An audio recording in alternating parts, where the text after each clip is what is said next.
Today is Thursday, September 7th. Welcome, everybody. John Aravosis here with the Aravosis Report, coming to you live from Chicago for the next 2 days and then back to DC next week. We're here to talk about the latest news from Ukraine, and it is a very good news. Well, other than Elon being a total idiot, which will be my top story. Elon Musk was a moron, but other than him, it's a very good news day for Ukraine, I think. Let me, as always, get TikTok rolling here. Excellent. Introduce yourselves. I can see all my green named friends on YouTube. Thank you, guys. Greg, Dark Irish, Karen, Ann. Who else we got here? Carrie. Ann. Oh, Ann I already said. Dark Irish I've already said. Okay, I think we're back to duplicates here. I think I got you all. So thank you, guys. All my monthly donors. Thank you all, but my monthly donors especially. Hello, TikTokers. Let me get you guys set up here. There we go. Now, I'm playing a little bit of a game because my mom's internet is goofy. So on TikTok and YouTube, I've switched to a second internet channel that I often didn't like, but it might be better. Thank you, Big Hawk. So let's see if that's actually better. Привіт, Marie. Or Marie. Oh, thank you, Succeed in Kankaranga. Arn in Belgium. Good to see you. Love Belgium. Don't know Belgium well, but I told you I'm a big fan. I'm very popular in Ghent, which I loved. Hey guys, thank you, Kevin, and who else is it? Ava, thank you guys. Anyway, yeah, so hopefully the internet connection is doing better today. I switched to a different internet channel that I normally don't like, but it might be better. Hello from Sweden. Hello, Sweden, from America, from Chicago. Hello, guys. So yes, we'll wait another minute or two like we always do, just for folks to arrive, because it usually takes a couple minutes for TikTok and YouTube to get the message out there. I'm the best part of your workday. Oh, well, that's good to hear. Thank you, buddy. I mean, considering most work days, that's still a nice compliment. Thank you, Paigey. Honestly, when I was working at a job, in a building, just coming home and plugging and turning on my TV was the best part of my work day. I would watch Grey's Anatomy every night. It was the only thing I could do to stop thinking of the horrific United Nations. Anyway. Anyway, guys, so yes, welcome. Okay, another minute and then we'll start. Hey, Arifa, thank you for the gift on TikTok. Ooh, oh boy. Oh boy. Yeah, thanks, Evie. Yeah, reporting on a war is weird. I mean, it's funny. I think because I have been doing news and advocacy my entire life. Thank you, Marie. I don't know. Hopefully I don't get burned out. Hey, Olga. But there's something, whatever, we can talk about it later. There's something sort of interesting. I think when you're a person who really loves politics and loves news, even bad things can get you energized. It's hard to explain. I compare it to the weather. I love weather. I love tornado weather. I mean, I don't love tornadoes. They're scary, but I love bad weather. I find it fascinating.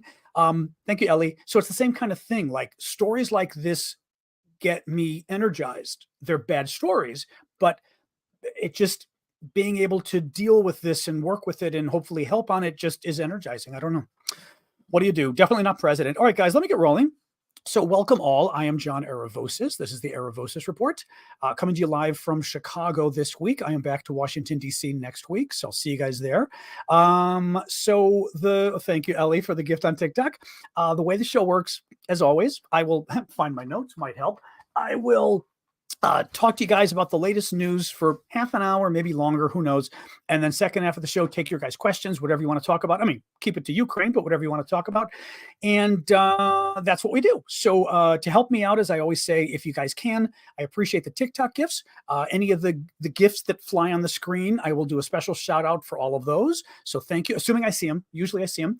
Thank you for those. On YouTube, obviously, if you want to do super chat questions, I always, as a thank you, will get to super chat questions right away.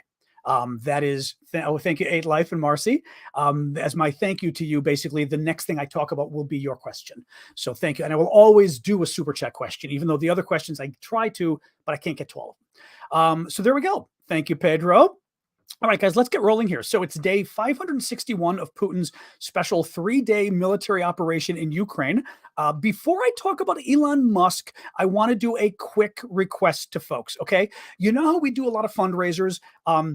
Basically, I like to do fundraisers for I like to do fundraisers for causes where we can make a difference. So for Ukraine, we've now raised, thank you, 8Life, over $100,000 for Ukraine. 100% of that has gone to Ukraine. I haven't taken any of it, of course. Thank you, Pam. But we've typically done it in small amounts, like $1,000, $2,000, $5,000, so that there's specific things we could raise money for. A children's hospice. We've bought camouflage nets for the military. Food for people in need in Kharkiv at the beginning of the war. Right. Well, I have a special request for you guys. It's not Ukraine, but it's related. One of our moderators, Manda Bear, who you guys recognize, I'm sure, on TikTok and YouTube, but Manda's 5-year-old dog is very sick and has a tumor, looks like it's cancer. The veterinarian which she went to, the animal hospital she went to, told her that it is she needs a CT scan, which was a CAT scan, right? We used to call them a CT scan and surgery. The combination is going to be $7,500. She went and got a second opinion. That's what it is. And the scary part is Manda lives in a part of the country that isn't that expensive. I mean, like if she were in Washington, D.C., it would be worse. Thank you, Adam. So what I'm asking folks, if people can help out, obviously up to you, but she set up a GoFundMe page. I have linked the GoFundMe page from my main page of links that I always tell you guys about. Thank you, Life. It's aravosis.com is the main link. So if you go to aravosis.com, my last name, the very first thing you'll see is the link for Manda's GoFundMe. Okay. If you can try, please do. Okay. If you can. Again, you guys too, aravosis.com will get you there. I'll even type it for you all, but, or you can type it in your browser and pull it up. But that's the best way to find the link. It's a GoFundMe link. And for people who can't use GoFundMe, she also has a PayPal. We can deal with that later. But if you can help, I'd appreciate it, just because, my dog was sick a few years ago too, and it's horrific. It's crazy how expensive it is, Thank you, Sean. And I mean, who's got $7,500, that you didn't expect? For a 5-year-old dog too. They're young when they're 5. Thank you, Chris. Anyway, guys, if you can help out, please do. Please do. That's what it is.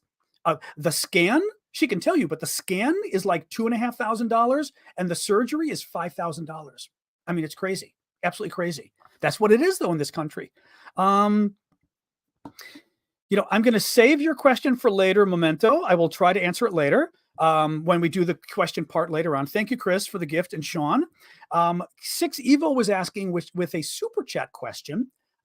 Because remember what I do for the super chat questions, I will always get to those first because it's my thank you for supporting my work. Asks, is the drone situation brushed under the rug? I assume what 6Evo is asking about is the situation in Romania, where basically, let me get my little map here. Ukraine, I should say the Russians have been bombing Ukrainian ports nonstop. Thank you, Adventures. They have been specifically trying to destroy Ukraine's ability to export grain, right? And one of the ways they're doing it is by literally blowing up Ukrainian ports that export the grain, because if they blow up the port, you literally can't export the grain. Also, they've been blowing up the warehouses that are holding the grain to destroy the grain as well. Really horrific. And by the way, these are war crimes. You're not allowed to go after civilian infrastructure. This is a war crime, but this is Russia. If it's a war crime, it's, big surprise, hourly. So anyway, what Russia did the other day, they were attacking a Ukrainian town of Izmail, all the way down here on the Danube River. Thank you, LWD. They were right across the water from Romania, a NATO ally, and the Russians had been warned before, do not fire in this area because you are going to hit a NATO country. And if you hit a NATO country, it's a big deal. Russia does it again the other night. The Ukrainians have video, and the Ukrainians say Russia hit Romania, that 2 drones went down and exploded in Romania. Well, thank you, Crazy American. Initially, the Romanians denied it, kind of angrily denied it. The Russians then activated all of their troll farms and started spreading out messages across the internet saying, thank you, Ocean Lover, saying, Ukraine, literally, I saw these messages on Twitter. Ukraine is trying to start World War III. They're trying to start a nuclear war with Russia by lying about the drone hitting Romania. Well, yesterday, Romania steps up and goes, well, we did find several pieces of a drone that may be a Russian drone. We are investigating, and we are very unhappy. Okay. Well, As of today, I haven't heard anything more about it. I will tell you this: NATO certainly does not want this to become a big deal. Some of NATO probably wouldn't care. Thank you, Soren. The Poles and the Baltic states would probably love to, go for Russia, but Biden and I think the Germans and the French as well probably would want the Romanians to kind of let it go because they're very worried about escalation and this kind of garbage. So yeah, I would not be surprised if the story is going to disappear. I think so. Thank you, Soren, for the super sticker. All right, guys, let me move on now. Thank you, Brigitte. So let me talk first about this Elon Musk story, kind of the big story today, really obnoxious. So a new book is coming out, a biography of Elon Musk by Walter Isaacson. Walter Isaacson, very famous author. He's done, what were the other books? Didn't he do a Steve Jobs book and maybe even a Benjamin Franklin book? What was the other books, guys? You guys will remember. Thank you. Who is that? McCobb. Yep. He's done a number of very famous biographies of famous men in history or people in history. And he now did one on Elon Musk. It's coming out in a week. And they're releasing parts of the book basically publicly. Thank you, Allie. Well, to write the book, he went and interviewed Elon Musk, talked to a lot of people, and Isaacson reveals in the book, I'm just going to read you my notes here, okay? Isaacson, Leonardo da Vinci, that's the other one. I remember the Da Vinci book I wanted to read. That's the one. I was going to say there was somebody really famous who was very interesting. It's Da Vinci. The Da Vinci book is the one I wanted to read. Yeah, that's it. But I think he also did Steve Jobs, which is very interesting, right? So listen to this, okay? Elon Musk, I'm just sort of reading you my notes on this so I can make sure I get it straight. Thank you, the Baus. Very nice of you. Charles and Dawn as well. Thank you, guys. So Elon Musk secretly ordered his engineers to turn off his company's Starlink satellite communications network near the Crimean coast last year. Crimea, just to remind folks, Crimea is the Ukrainian island in the island. It's not an island. It's a peninsula in the south. This is the area that Russia invaded and stole in 2014 that started the whole war. The war really started in 2014 when Russia invaded and stole this. And then they started occupying the east. And then last year they invaded even more and took the rest of this, right? So last fall, I believe September, Elon Musk secretly ordered his engineers to turn off his company's Starlink satellite communications network. Ukraine and other countries are able to get internet via satellites. Near the Crimea, so he had them turn it off near the Crimean coast in order to disrupt a Ukrainian sneak attack on the Russian naval fleet. The Ukrainians were attacking the Russian fleet. Musk found out about it. I looked into this, by the way, and Musk would know. Starlink is able to see what you're doing with the internet, basically. So Musk found out that the Ukrainians were attacking Crimea, that they were attacking the Russian fleet. They were using a number of sea drones. They might have even been using submarine drones. And Musk got so upset that he had them turn off Starlink in the area in order to kill the attack. It did effectively kill the attack. According to Isaacson, as Ukrainian submarine drones strapped with explosives approached the Russian fleet, they lost connectivity to the internet and washed ashore harmlessly. I don't know if anybody remembers watching Battlestar Galactica, the new one. Remember when at one point the Cylons turn something on and it makes the ships just literally lose control and they drift and they're shot at? That's literally what happened here. The drone ships just went dead and just drifted to shore when they were ready to attack the Russian fleet. Listen to this. Musk's decision, which left Ukrainian officials, thank you, TikTok novice, which left Ukrainian officials begging him to turn the satellites back on, thank you, the boss, was driven by an acute fear that Russia would respond to a Ukrainian attack on Crimea with nuclear weapons. A fear, but it gets better. So Musk himself decided that had you listened to the beginning of the show, Craig, you would have heard that the factual basis for this story is a new book coming out by one of the most famous biographers in history who interviewed Elon Musk. That's what the factual basis is of this story. Walter Isaacson, famously famously big biographer. So listen to this. Turns it off, finds out about the attack, gets upset about it, kills the attack. He was afraid that the attack was going to lead to a nuclear war. By the way, Edward, thank you for this. I don't know whether you meant to ask a question. If you did, feel free to pose your question as well, and I'll save it to answer next. Listen to this. Elon was driven by an acute fear that Russia would respond to a Ukrainian attack on Crimea with nuclear weapons, a fear driven home by Musk's conversations with senior Russian officials.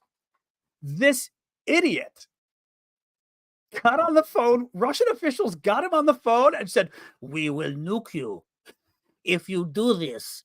And Musk went, "Oh my God, they must be telling the truth." And Musk killed it. Remember last fall when Musk was putting out all those crazy tweets saying how there's going to be nuclear war? If Ukraine doesn't give up Crimea and Crimea doesn't belong to Ukraine anyway, remember all that crazy stuff? There's going to be nuclear war. And we were always like, what is this nuclear war thing? The Russians called him and told him there would be a nuclear war. So he believed them and killed the attack. Okay, that's how much of an idiot this guy is. Listen to this. Musk called the Crimea attack a mini Pearl Harbor. Thank you, Jean-Francois. Pearl Harbor. Okay, let me read this. Musk called the Ukrainian attack on the Russian fleet in Crimea, right? The Russian fleet that was committing genocide in Ukraine, right? Oh boy, Remigiju, that name. You must be Dutch or something with that name. Boy, that's a name. Or you're like Finnish or something. Where is that name from? Remigiju Araminas. Oh my God. And Eric, thank you as well. I've got to know what that name is from. Tell me. Musk calls the attack a mini Pearl Harbor. No, just to clarify, Pearl Harbor? It's Lithuanian. There you go. Okay. I knew you were up there. I knew it was one of the places up there. Musk. Okay. Pearl Harbor. Pearl Harbor is the Japanese attack in World War II. The attack when they attacked the U.S. Naval base in Hawaii, and it caused America to enter the war. Okay. Horrific attack. Destroyed, lots of boats, killed lots of American troops in Pearl Harbor. Okay, that's Pearl Harbor. Musk is comparing Ukraine, thank you, Arthur, Ukraine attacking the Russian fleet that is occupying Ukraine. The Russian fleet is occupying. They're in a Ukrainian port that they've stolen. They're committing genocide in Ukraine. They are literally attacking civilians and killing them. They're stealing Ukrainian children. And Musk, thank you, Santiago and Steve, Musk says that an attack on the Russian fleet is akin to the Japanese attacking Pearl Harbor. I mean, no, it's not, right? It's really not. Imperial Japan attacking America is not the same thing as Ukraine attacking Russia. Listen to this. He thought this may be my favorite part too. Okay, this is sort of the end of it. This may be my favorite part. Musk thought Ukraine was, quote, now going too far and inviting strategic defeat. So just to put a finer point on this, Elon Musk found out about a Ukrainian attack on Crimea. He killed the attack by pulling the Starlink that literally destroyed the weapons. The drones Ukraine was using got destroyed because of what Musk did. And he did it because he was convinced that Ukraine's strategy was the wrong strategy and that the Ukrainians were going too far and inviting strategic defeat. Yes, General Musk decided he knew better than the Ukrainians.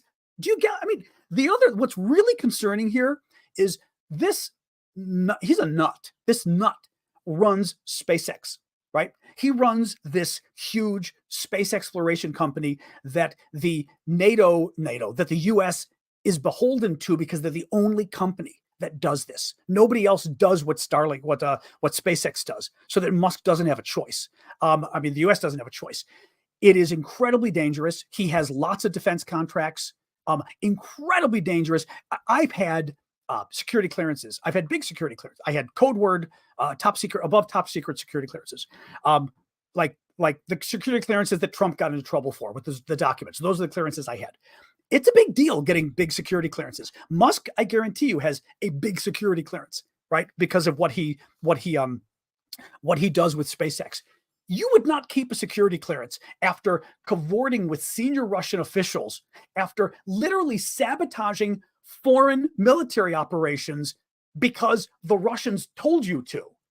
This guy would no longer have this guy would no longer have a security clearance. But because he's got a monopoly, there's nothing the US government can do. It is so now, I shouldn't say nothing. Thank you, Shane. The final point here is the US government could nationalize his company. We could literally take his company. The problem is that's not something you usually do in America. So, and it probably wouldn't go well because the Republicans love Musk now because he's also become kind of an open anti-Semite as well. He denies it, but I'm sorry, I should say he's anti-Semitic adjacent.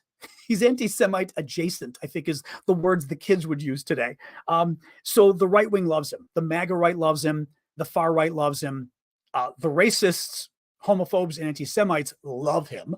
He's been going off on a real anti-Semitic tear lately. So it's a real freaking mess. It's a real mess. But I just had to bring this up because it is so dangerous what this guy did.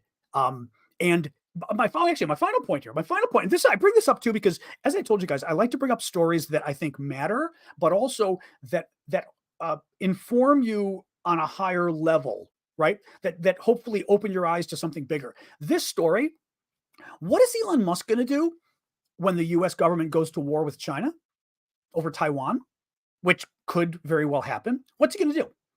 Right? Is Elon Musk going to sit there and say, well, I think the US strategy now is going too far and inviting strategic defeat, and he's just going to turn off all of his satellites? He's just going to stop helping the Defense Department, right?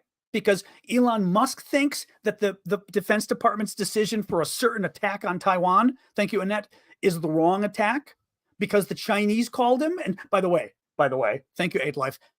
I was going to say the Chinese called him and said there's going to be a nuclear war. All the Chinese have to do is call Elon Musk and say, we're going to pull your car.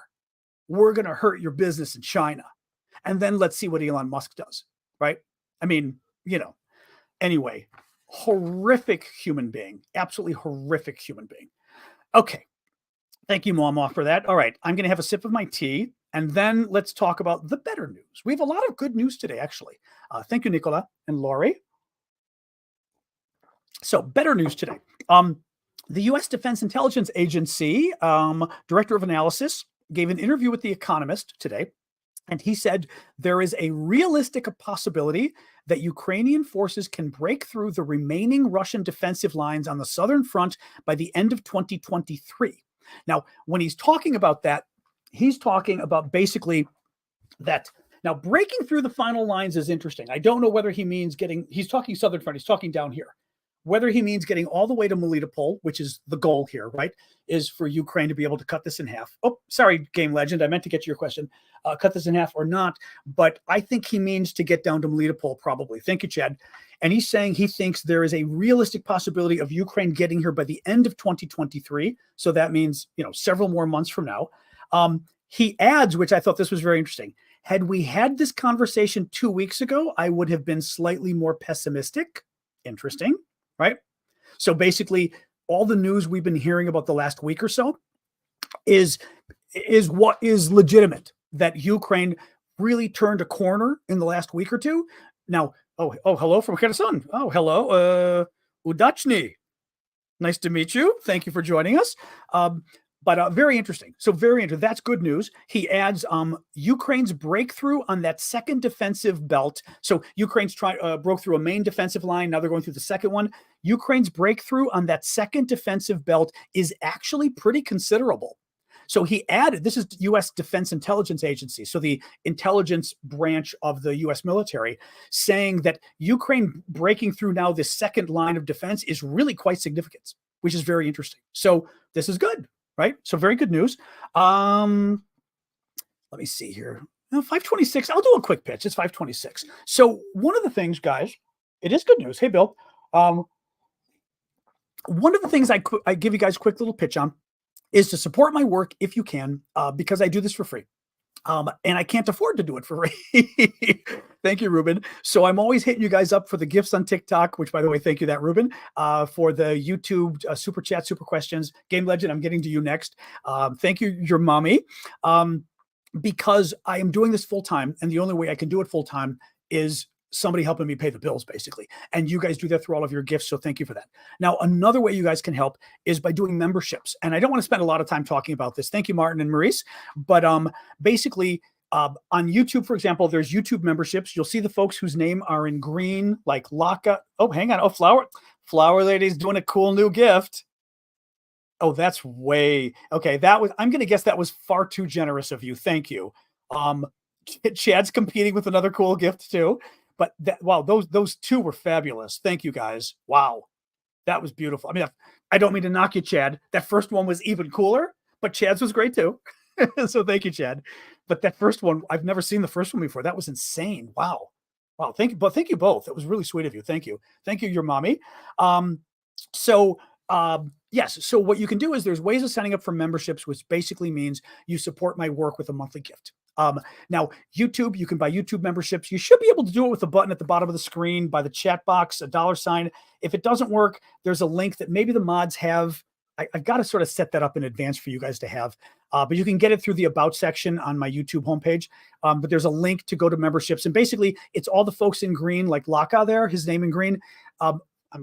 Yep, Laka. I always forget Laka. I think you're a guy. Laka, where basically you donate monthly and your name turns green. You get some extra emojis. You know that you've helped my work. And you get to join our Saturday show. Almost every Saturday, we do a special show for the subscribers. On TikTok, you can find that same link. Basically, you can become a member on TikTok. TikTok has subscribers you can do just on the screen right here. You could also join Ko-fi. Any of you guys can join via Ko-fi. Ko-fi is basically like, what do you call it? Oh my God, I'm totally spacing out. I'm lost my words today. I don't know why. That other service you use to donate monthly, Patreon. It's like a Patreon. So you can go to Ko-fi and you can donate. That link is in my bio on TikTok. Thank you, Martin. You guys can access the link via aravosis.com. And there's lots of other ways. Twitch folks can do it to my Aravosis account using Amazon Prime. You guys can sign up on Discord. I think that's it. I may be missing something. Anyway, thank you, Jetta Mom. If you can, I'd appreciate it. But also, if you just want to go to my profile and go to aravosis.com, which is my links of links, scroll down. You can help me out on PayPal, Venmo, and Cash App too, just with a one-time gift. Okay, thank you. I let it go. So Game Legend had a question. Sorry about that, Game Legend. What's going on with that ICBM from Russia? I don't think much of anything. I don't really care. What I mean is, Russia's they have a new intercontinental ballistic missile. It's a nuclear missile, basically, right? Thank you, Len. And like one of their old nuclear missiles from 20 years ago, the SS-18, it's big. It can go around the world. But I mean, all of our nuclear missiles can go around the world, so that's not new. It can MIRV, which means it can carry like 10 little nukes, so that it's one big rocket that has 10 nukes, and the nukes can spread out and attack 10 different targets, right? Okay, I mean, that's nice. Thank you, Bluey, for the gifts, and I would block me. That's nice, but it's not new. This is something that all of us have been able to do for decades, right? The US and Russia have been able to MIRV their systems for, I don't even know when MIRVing started, certainly back in 1989 or the 1980s. When I was working on nuclear stuff, we already could MIRV. So we're talking 40 years ago, we had this technology. So nobody really cares that the Russians, and Callum says our Tridents can do that too. Nobody really cares that the Russians have come up with a new missile. I mean, what's the big deal, right? So that's why I'm saying, like, Putin's trying to show off. He's not doing well in the war, right? Thank you, Bluey. He's not doing well in the war, and he's trying to look good. All right, so a little more news here. Russia is relocating its troops. Oh, this was interesting. Russia is relocating its troops to the southern front line from other sectors as Ukrainian forces continue to advance in Zaporizhia. That's interesting. Now, what they're saying there is because the battle in the south is going so well for Ukraine, down here, but also over here, the Russians are getting so worried that they're having to move troops from other areas because they're getting scared. That's good, right? That's very good. little bit more here. Oh, sorry, we got another question here. Thank you, Nathan. Another question. Game Legend said they said it's combat ready. Is that bad? No, because combat ready simply means it's ready. You know what I mean? It's ready to use if there's a nuclear war, right? Well, if there's a the thing is, if there's a nuclear war, we don't care about their one weapon because we've all got thousands of weapons and we will kill each other. I mean, they will kill us and we will kill them. It's nuclear war ain't going to be pretty. The world isn't going to survive, which is why I think no one's going to start a nuclear war. But that's also why their weapon doesn't matter. Actually, Cam just said all of ours are combat ready too. Combat ready simply means the weapon's ready. If there was a war, we can use it. So that's all they're saying is the weapon is ready if there's a war. Yeah. And again, if they use that missile against us, you know what we're going to do? We're going to use our nuclear missiles that are in submarines, and the Brits and the French will join us and we'll destroy Russia. Now, I hope that doesn't happen, because if that happens, then the world's over. But my point is, by Russia threatening this, they're making a threat they know they can't keep because they can't use the missile, or we're going to fire back and kill them. I mean, again, best on this stuff to be brutally honest. That's what would happen. So that's why I talk about it in a lighter way, because I just don't care, right? They know again, it's like, you and I are pointing a gun at each other and you point a second gun at me. And I'm like, okay, but I've still got a gun to your head. You could fire two guns at me, but I'm still going to kill you with my gun. So feel free to point three guns at me, because I'm still going to kill you with my gun, right? That's what's going on with the nuclear war threats. Russia's just being stupid, and they're hoping to scare everybody. And I think they're hoping to scare the public as well. This is about scaring, about scaring you, frankly, about scaring individual citizens so that you'll go, oh my God, this Ukrainian war, Russia's threatening nukes now. It's so scary. Maybe we should stop helping Ukraine, right? That's all they're trying to do is scare people. Yeah. Just an analogy I came up with. I thought it worked, Bluey. It was off the cuff. So a couple things from Institute for the Study of War that are very interesting. ISW is a really good military defense think tank in Washington, D.C. And listen to this. Russian sources continue to complain that Russian forces lack sufficient counter-battery capabilities and artillery munitions. I'll tell you what that is in a second, in the face of ongoing Ukrainian counteroffensive activities, which the Kremlin and the Russian Ministry of Defense are reportedly attempting to combat. So basically, the Ukrainians have intercepted communications of Russian troops complaining that they don't have the ability to fight back when the Ukrainians are bombing them, that the Ukrainians are using artillery, for example, and the Russians don't have enough artillery to fight back. Thank you, 863. Got one the other day. That's why.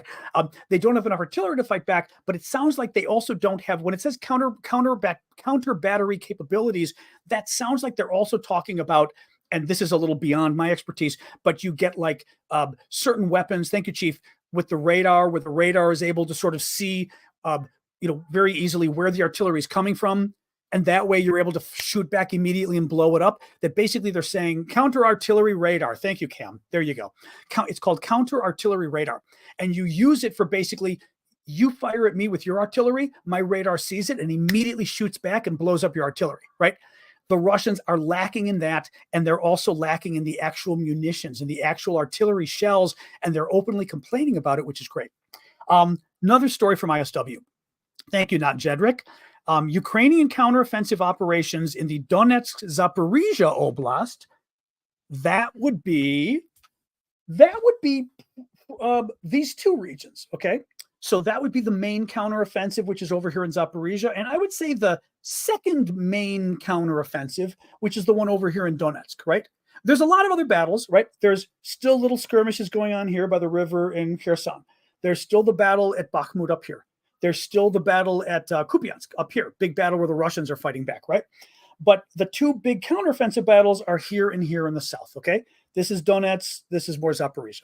So that's what we're talking about, those two areas. So ISW says, Ukrainian counteroffensive operations in the Donetsk-Zaporizhia Oblast border area, so that area, are likely succeeding in pinning elements of the 7th Guards Mountain Airborne Division and preventing them from laterally deploying to critical areas on the front in western Zaporizhia. Okay, that's a little more specific. What they're saying is Ukraine's fighting over here and they're fighting over here. This is the big battle. Like the big battle is happening here. This is the one the hopes are now pinned on, that Ukraine will be able to come down here, cut the counteroffensive in half, right? Cut the Russian occupation in half. But the battle the Ukrainians are having here in the east is so significant, and they're doing so well here as well. Thank you, Vicky. That the Russians are freaking out and having to keep their troops here. So the Russians, earlier I was saying how the Russians are trying to move more troops to the south. The troops that they've got here, they can't even move over here to help. In other words, the troops that are closest by, they can't even use to help stop the Ukrainian breakthrough here, because even this battle is going so well, the Russians are in trouble. That's good news. And now this is also a reason why the Ukrainians would argue it's good to have several battles going on at once, because the idea is you are getting sort of the Russian troops stuck. Now, you get your troops stuck as well. If you've got several battles, you spread your troops around, which is potentially less powerful than having your troops in one area. But in this case, by spreading their troops around, they forced a number of Russian troops to lock down and stay fighting them, that can't go and basically stop the Ukrainians in the much bigger counteroffensive happening in Zaporizhia. So that's good news. Russian media reported that the largest microelectronics factory in Russia is on fire again today. You get to pick your battles. Basically, yes, is on fire today. Kremny L in Bryansk, Russian territory near Ukraine, is the main producer of microelectronics used in military equipment. The Ukrainians attacked it the other day. They just attacked it again. I want to say it probably, depending when this story came in, I'm going to guess it's happening tonight. So I think it was already nighttime today that this was happening. Interesting, I think from my perspective, interesting, because one thing I've noticed with the Ukrainians, it seems they go after a target again and again and again until they get it, right? They kept going after the bridge. There's a couple different places. Pskov, remember the Russian town, like 650 kilometers from Ukraine, 400 miles north of Ukraine. And last week, the Ukrainians went after it like 3 days in a row with drones, and they blew up a bunch of planes, Russian bombers and stuff. The Ukrainians went after that thing like day 2, day 3. Very interesting. So once again, they're hitting repeatedly, which I find interesting. French drone manufacturer Delair sent Ukraine over 150 drones financed by the French government. Ukraine submitted an official proposal to Turkey to restore a corridor in the Black Sea for Ukrainian grain exports without Russia's participation. So basically, Ukraine is saying, look, Russia won't join us in this grain deal to safely export grain. We've now found a way of basically hugging, I'll show you, hugging NATO territory. So basically taking the boats, the ships, hugging Romania, hugging Bulgaria, hugging Turkey, so that Russia can't attack them because they're in NATO territories. And they're now telling the Turks, let's just start the grain deal again without the Russians. Now, the problem here is that the Russians may not be able to attack these ships because they're in NATO territory. But what Russia's doing in response is Russia is attacking Ukraine's grain facilities, right? The grain has still got to get out of Ukraine. It's still got to survive in Ukraine, in the warehouse. And then you've got to have port facility. So A, you've got to have a warehouse at the port that doesn't get blown up. B, you've got to have equipment at the port that can transfer the grain from the warehouse to the ship that doesn't get blown up. And the Russians are trying to blow up as much of it as they can. So that's an ongoing issue. Okay. So this is still a good idea, but I worry the Russians are going to still keep blowing things up. Little more news on the grain front. Ukrainian grain is already being exported through Croatian ports. The Ukrainian Economic Ministry reported today. Lithuania's president said that I'm still not going to pronounce that name, said that if special corridors are developed, Ukraine could transport 10 million tons of grain annually through the Baltic Sea ports, Lithuanian up there. Now, that's interesting because 10 million tons is about 1/3 of the amount of grain that Ukraine was exporting under this deal they had with the Russians over a year. So in a year, they were exporting 30 million. This is saying 10 million, which is 1/3, which is not bad. If they can set up, they said, the right facilities to actually get the grain up there.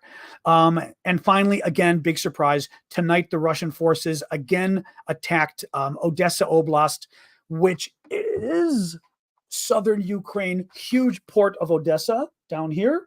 And the Russians are attacking the port facilities again in order to stop Ukraine from even being able to put any grain on its ships. Last story I've got. This was an interesting story, actually. Thank you, Jetta Mom. I mean, I try to make all the stories interesting, but still, you get what I mean. Hold on. I'm going to stop having tea and have a little water right now. There we go. So the last story, this is interesting. Zelensky's representative in parliament announced today in Ukraine that women with a medical or pharmaceutical education must register at military enlistment offices starting October 1st. Interesting. So basically they may start drafting women with medical backgrounds into the Ukrainian military. Now, women already fight in the Ukrainian military. My guess is going to be it's voluntary. The men, it's not voluntary. It can be, but it's not necessarily, right? But for women, there are a lot of women. 20% of the Ukrainian military is women. So they've already, the Russians, forget it.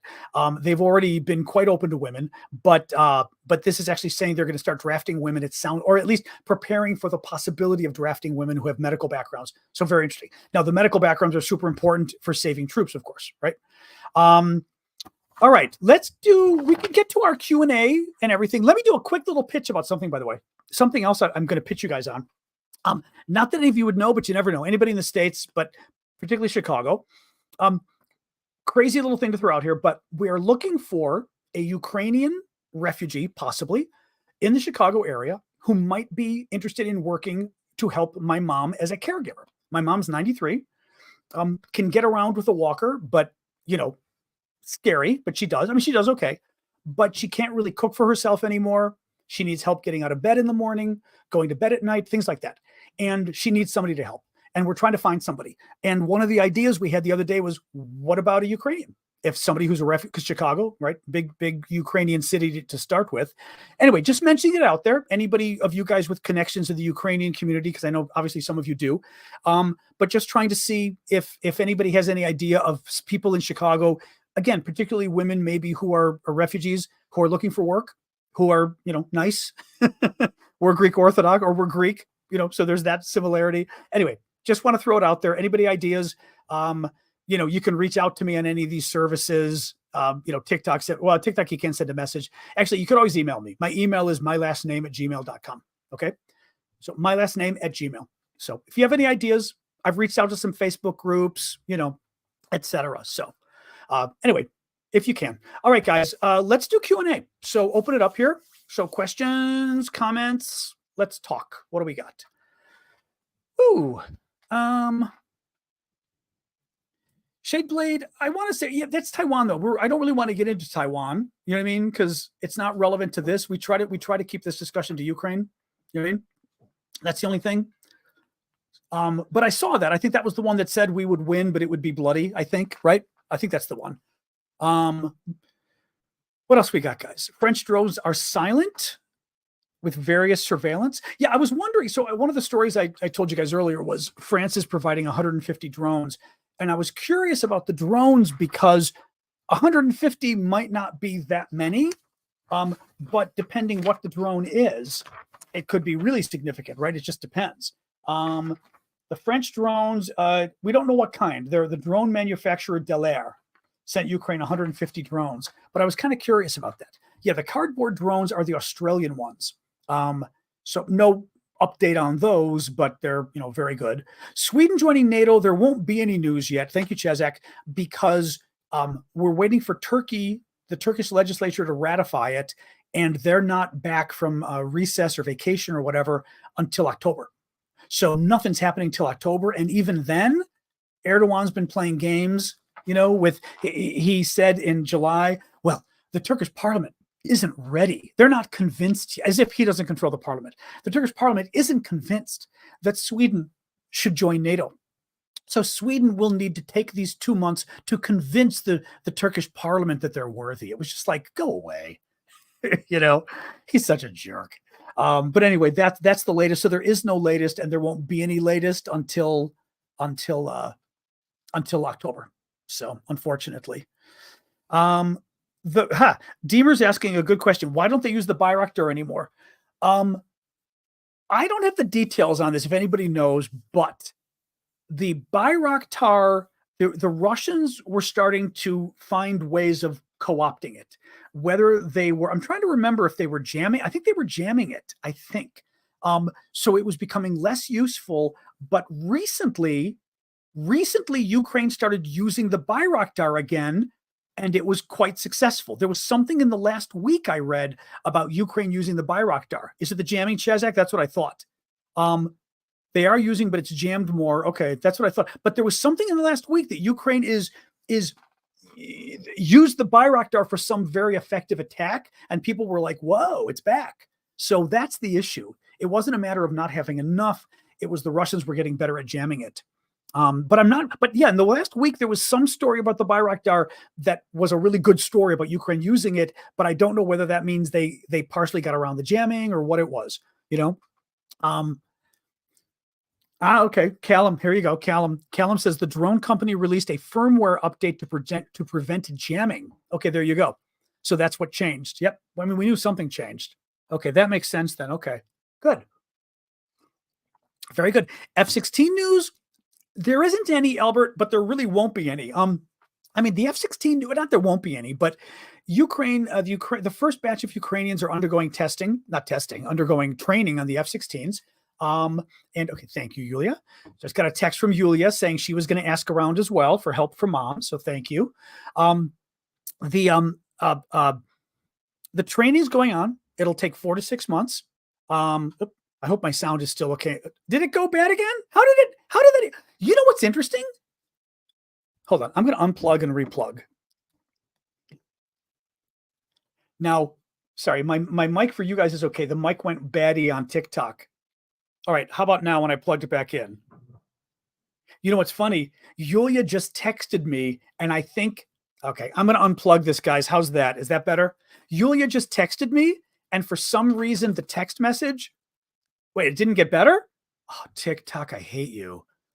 This is a TikTok iPad problem. I got a text message, and the text message did something that affected the. Okay, hang on, guys. Sorry, guys. We're having a disaster here on TikTok. TikTok, you're pissing me off. All right, guys. Yeah, Russian jamming. Okay, how about that now? It's the text message that came, and it somehow like screwed up something. How bizarre. Yeah, but that's got to be it. I may have to see if I can even turn that off while I'm live. I don't know if I can even do that. Anyway. I don't know if Yulia does have relatives or somebody here. Yeah. I'd asked her, and she just, like I said, she just messaged and said she was going to ask around. Just to remind folks, we're trying to see if there's any Ukrainian refugee women in the Chicago area who might be interested in some work to help my mom as a caregiver. So, do not disturb. Okay, I'll have to try that. Yeah. Anyway, I know Russia's trying to jam me. No kidding. Anyway, I forgot what we were saying. Dark Irish, you had something I was answering. Did I answer it? I don't even remember now. Don't even remember. Yeah, so Sweden, we do F-16s. Yeah, anyway, the F-16s aren't going to be happening for a while anyway. We'll be lucky if the training is over by February of the first people. Initially, they said they won't get the planes until September, August. Now, maybe earlier, but we'll see. We're also not more importantly, but more timely, we are waiting to see if these U.S. Abrams tanks arrive. They're supposed to arrive the first 2 weeks of September. That gives them the first 10 tanks. We're supposed to be arriving in the next week. So let's see, right? Ian says, do you think the U.S. military will ever deploy troops to fight in the Ukraine war? No. I do not think so. No. The only way that's going to happen is if Russia uses a nuke. A, Russia uses a nuke. B, Russia attacks a NATO country, and then we're all at war anyway. But I think my guess is that's the only two scenarios where you'd see U.S. troops, because it's such a grave situation, you know? Any predictions for the Ukraine before winter? I don't know, Colin. I mean, you know, the thing is, it's better, right? I mean, things were going very slowly with the counteroffensive. It had a lot of us worried. There's been a major breakthrough in the last 2 weeks. That's good. Right? People still believe it's going to be very difficult for the Ukrainians, but it's doable, which is much better now than what they thought 2 weeks ago. You know, the thing with Ukraine, I will say this: the Ukrainians never cease to surprise us. That's funny. The sound just fixed itself, by the way, on TikTok. I did nothing. But the Ukrainians never cease to surprise us. So I would not be surprised if this initial breakthrough leads to a bigger breakthrough. And what do you know? The Ukrainians are able to cut the Russian occupation in half by the winter, which is their goal, right? They may not because it's really hard. They may because they're really good and they're advancing. So, my hope certainly is that they're able to reach Melitopol and cut the occupation in half by the winter. Can they? Yes. Do I think they will? I guess I'm probably 50-50. I'd say I'm 50-50. I'm hopeful and I'm worried. You know what I mean? But I'm not so worried that I think, oh no, it's never going to happen. I'm just worried because clearly this is extremely difficult. And the rains are coming. Peter just mentioned 5 to 9 weeks until the rains. Correct. Possibly even 3 weeks, right? The rains start in October in Ukraine, and this is meaning the rainy season. Once the rainy season comes, you're dealing with mud, and it's just a disaster for military, for tanks and everything to get through the mud. It's just a disaster. So it slows things down significantly once you hit the rainy season. Annie, what difference will F-16 really make if Russia can shoot it down? What am I missing here? Well, I mean, the first question is, can Russia shoot it down as easily? I am going to tell you generally what I know, but this will be for Callum and our other military boys and girls here. But okay, they cannot shoot the F-16 down as easily as they can shoot the Ukrainian MiGs. Part of it is, here you go. Huge Rob just weighed in. The F-16 has longer range radar and missiles. So the radar works better at a longer distance, but also the missiles go longer. So whereas what I always compared it to was what I read. You've got a MiG fighter jet, the current Ukrainian planes, right? You've got Russian planes. The MiG can see this far ahead. Okay. The Russian can see this far ahead. So you get to this point, and suddenly the Ukrainian MiG is now in the radar zone of the Russian plane. The Russian plane can blow it up. The Ukrainian MiG is still, its radar, and maybe its weapons are still not good enough to see the Russian plane. So the Russians are able to just blow the Ukrainian planes out of the sky. Frankly, it's the same thing we want to do with our tanks in reverse. Our tanks are much better than the Russian tanks, longer distance, blah, blah, blah. So that's one big thing. Now, the other thing, which Callum has explained to me and other folks will tell you, is that the F-16s are integrated with a lot of the weapons we are giving the Ukrainians and have given them. And the weapons we give them, maybe they can do 1/3 of what they can really do right now. With an F-16 working with them, they can do 2 other things additionally, because it's tied into the computers on the F-16, and it makes them much more sophisticated weapons, easier to hit the Russians, blah, blah, blah, right? So they'll not only be better at defending themselves and taking out Russian planes, they'll be much better at taking out Russian radar and other things as well. So I guess Annie's question is, and I will throw this to you military folks again. Thank you, Jonathan.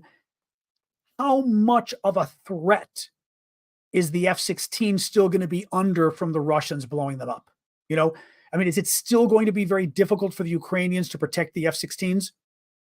Or if they do their job right, there shouldn't be really, that much of a concern. I think that's kind of what she's getting at, if I may paraphrase you, Annie. What do you guys think? Oh, thank you, Timothy. I miss Stalin? I'm not sure. What is that? We know they'll get great NATO training, about 5 to 10% that of current fighters. What does that mean? What does that mean, Callum? I would block me says it will be a negligible threat if the X-16 is used properly. Okay. That's of course, properly is doing a lot of work in that sentence, right? Yeah, Daniel is bringing up an interesting point on YouTube. He says, this reminds me of the issue that Argentina had in the Falkland Island War. The British missiles could go further than the Argentine missiles. Exactly. Callum says it's 10 to 20 times harder to shoot down an F-16. Okay, so there you go, Annie. Yeah. So it's much harder to shoot them down, which right there is clearly an advantage. And they've got better radar. They've got better weapons, longer range both.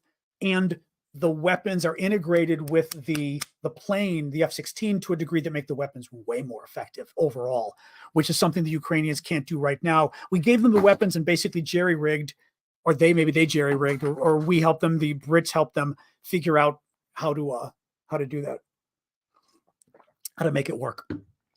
A quick breakdown of the title. I'm not sure what that means. Or do you mean the Elon story, which we started talking about at the beginning? Will I visit Crimea when the war is over? If it's free, I will. Yeah. I don't trust visiting anything vaguely Russian, anything vaguely Russian. Yeah, I can summarize the Elon story really quick for folks that weren't here at the beginning of the show. So basically, there is a new biography coming out about Elon Musk. Thank you, Game Filter, by Walter Isaacson, who is a very well-known biographer. He wrote the biography of Steve Jobs. He wrote a famous biography of Leonardo da Vinci that came out a few years ago, which I still want to read. Very famous and very well-respected, right? The biographies. He now did a biography of Elon Musk. He did interview Elon for it. And basically, it was confirmed that last fall, because the Ukrainians are using Starlink, which is a satellite-based internet connection belonging to Musk's company, SpaceX, the SpaceX folks got wind of a Ukrainian effort to blow up the Russian fleet in Crimea. Now, I'm going to guess that probably means Sevastopol, probably, but hard to say. So the Ukrainians were sending suicide drones, sea drones. They might have been submarine, I'm not sure. So either they were floating on the water or under the water, and they were going to blow up the Russian fleet.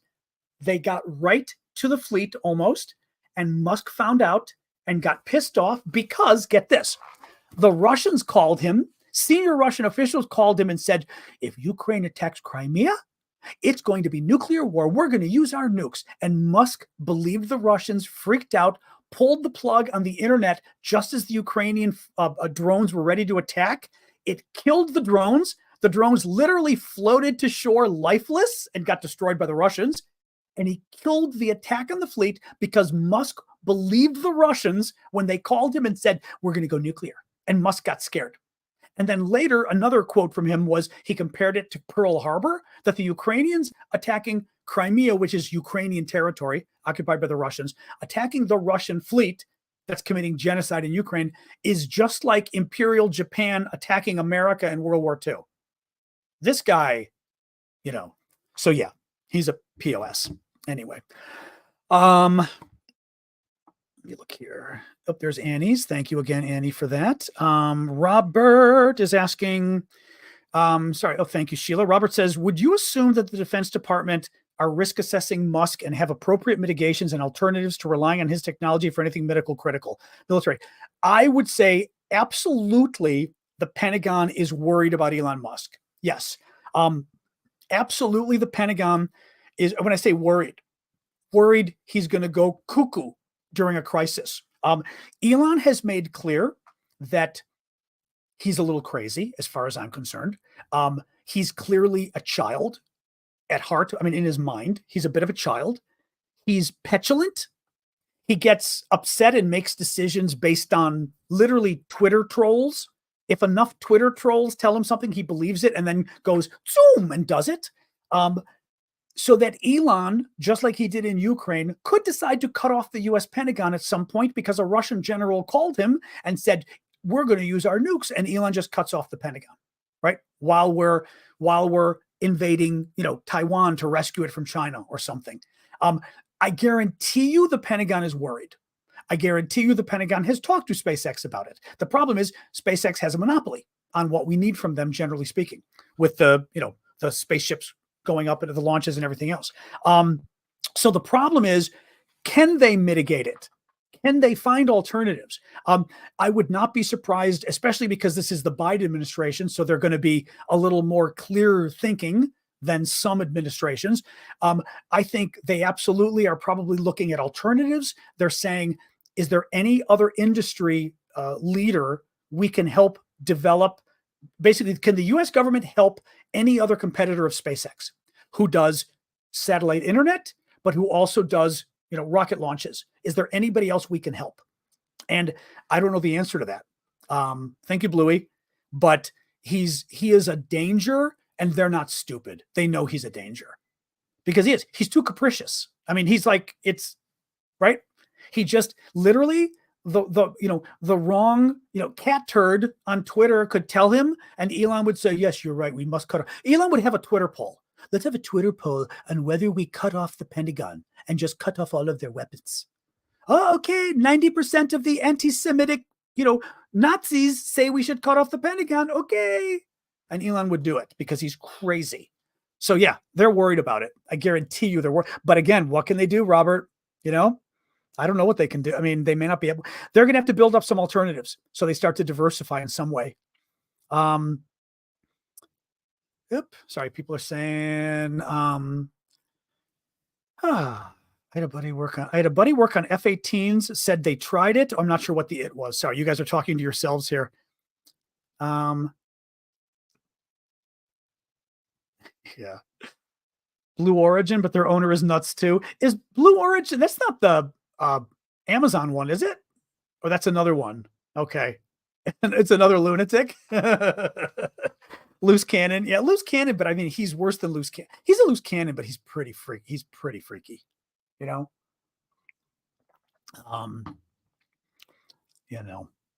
All right, what else, guys? What else we got? Today's Thursday. Yeah, I got another show tomorrow, remember? 6 p.m. Eastern. And then Saturday, I'm not doing my Saturday show for the paid subscribers. I'm going to do it on Sunday because Saturday I'm flying back to Chicago, to Washington.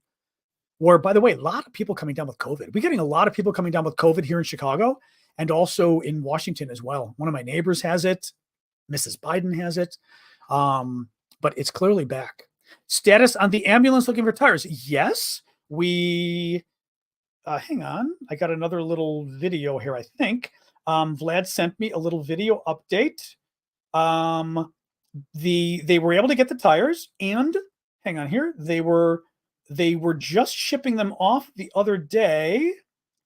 Oh, this is cute. This was the military guys picking up the tires, which is why their faces are going to be blurred out. Oh, see if it shows you the beginning. Yeah, see, Vlad had to blur the faces of the military guys. I'll show you guys. But this is the military guys getting the tires into the back of the truck. So these are the tires you guys helped buy. Or actually, you bought. You didn't help buy. You bought these tires. And then this is them. This is the two military guys. The woman, Nadia, who runs the charity, Harkovomir, that we've been working with. And then I guess a guy working with her. And the military guys have to hide their faces for security reasons. So those are the tires that you guys bought for the Ukrainians. So, yep. They were basically 3 ambulances, and they needed tires. Thank you, killers. And they're ambulances that help the military and help the civilians. So they needed tires. Oh, Biden tested positive for COVID too, Bet? I didn't see that. Ugh. I mean, it's scary stuff because, again, when you're older, it's still an issue. Younger is still an issue for COVID, but older, you still want to be more careful, That's the thing. Yeah. Ian says SpaceX is the only company that has reusable rockets and boosters. No, SpaceX has done an excellent job, but they're run by a madman. His ties to Russia are really creepy, and frankly, it's not just ties. Ian Bremmer, who said he had talked to Musk last year, said Musk had told him that basically Putin had also threatened Musk's satellites, basically, well, if you're going to be a combatant, right, if you're going to help Ukraine. And I think that's part of the reason, a big part of the reason why Musk went crazy about Ukraine, because he's afraid his satellites are going to get shot out of the sky. And Musk with China is going to be the same thing with his cars and his electric vehicle batteries. China is going to snap their fingers at that guy, and he's going to dump the U.S. Pentagon, in a minute. What is it? A New York minute, the expression, right? Just crazy. President's ties to Russia? We don't have any president. What president's tied to Russia? There's no, not the current president. He doesn't have ties to Russia. All right, what else we got? Yeah. Yep. What else we got, guys? What else we got? Why doesn't the U.S. buy their own Starlink satellite? It'd still be Starlink, though. They'd have to set up their own thing, right? Right? I don't know. Trust me. I think the U.S. government is figuring out, because the problem is, again, Elon's got a monopoly. So the Pentagon has to be careful because what if Elon says, fine, I'm not going to help you anymore, right? Now, having said that, if Elon were to say that, the government could say, okay, we're nationalizing you. Would that stand up in court? You know, the US doesn't traditionally nationalize companies. It's not in our makeup, you know, our economic genetic makeup. So, and, you know, the Republicans would freak out. Would it survive a court battle? I don't know. You know, the US is certainly funding Starlink. They're a defense contractor. So, you know, but the problem is Starlink is a monopoly. So the Defense Department may not be able to do anything about it. Elon probably has a kill switch. Well, that's the other problem. Elon showed he had a kill switch with Ukraine. He killed he killed a Ukrainian attack on Crimea on the Russian fleet. He pulled the switch and killed the attack and basically destroyed the Ukrainian drones.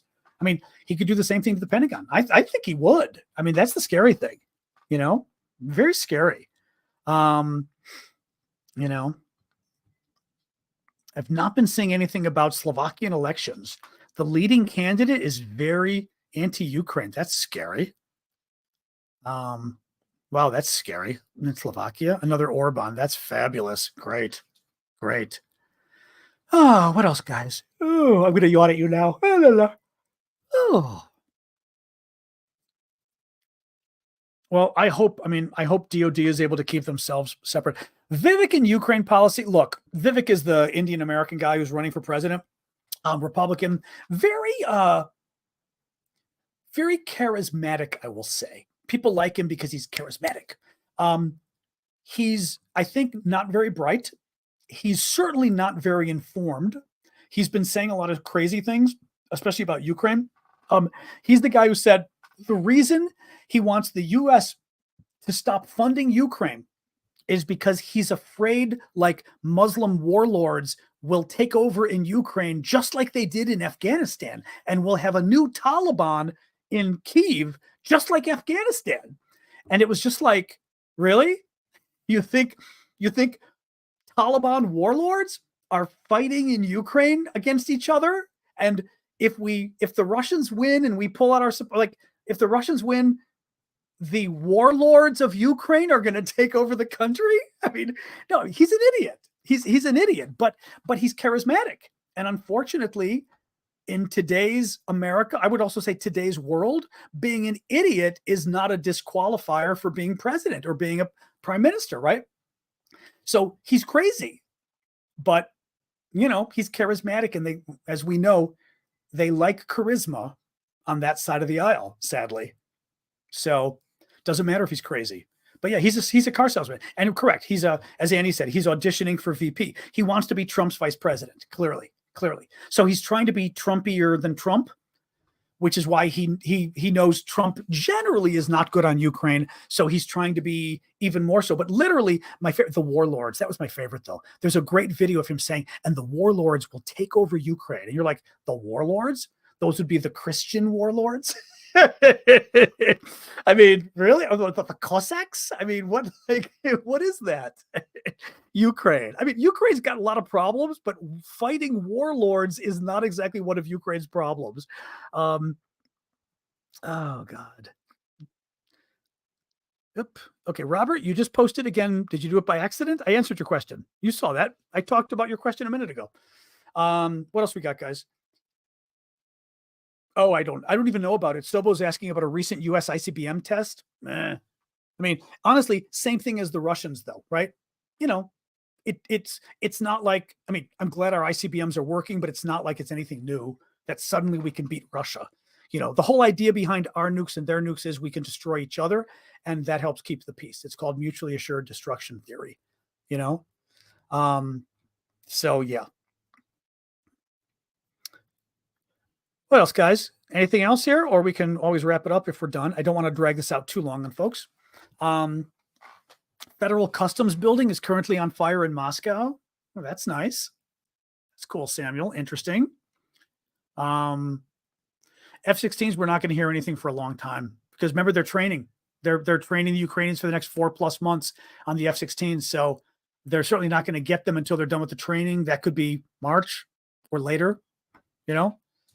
We talked about it the other day, Magical. Magical's talking about the weird story about Cuba finding Russian human trafficking to get troops to fight in Ukraine.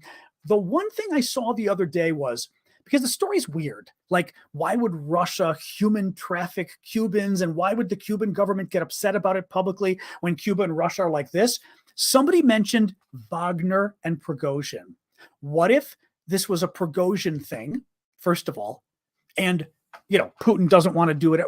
Basically, either it's a Prigozhin thing, and because Putin hates Prigozhin, Putin literally told the Cubans, go public on this to make clear once again how bad Prigozhin really was, right? So I think there's a Prigozhin connection, and Putin okayed it because why would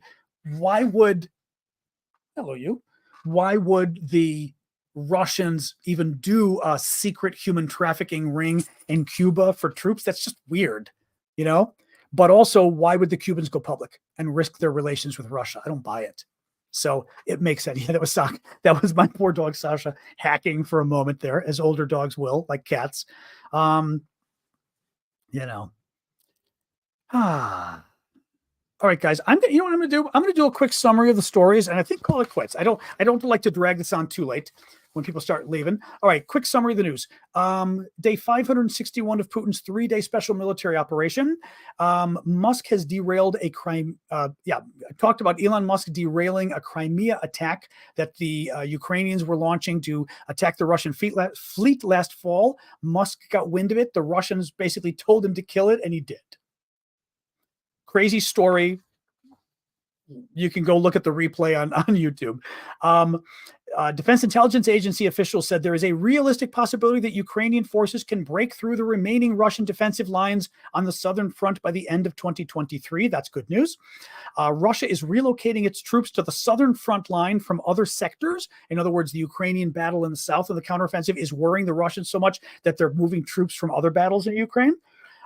Institute for Study of War says Russian sources continue to complain that Russian forces lack sufficient counter-battery capabilities and artillery munitions in the face of the Ukrainian counteroffensive. That's good. ISW also says Ukrainian counteroffensive operations in Donetsk, Zaporizhia Oblast area are likely, in other words, in sort of southeastern Ukraine.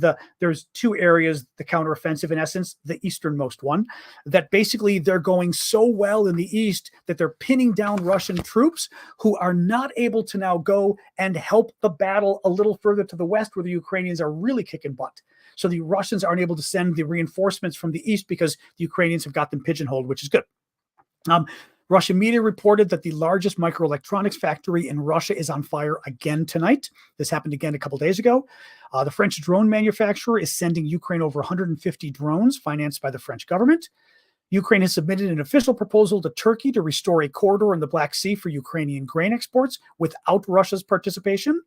And finally, Ukraine is calling on women with a medical or pharmaceutical education to register for military enlistment for a possible draft to obviously help the military. So, all right, guys, thank you all. I'm going to get going. Remember, we do also have the looking for folks to help my mom, Ukrainian, possible Ukrainian refugees in the Chicago area who are looking to be caregivers, help my mom.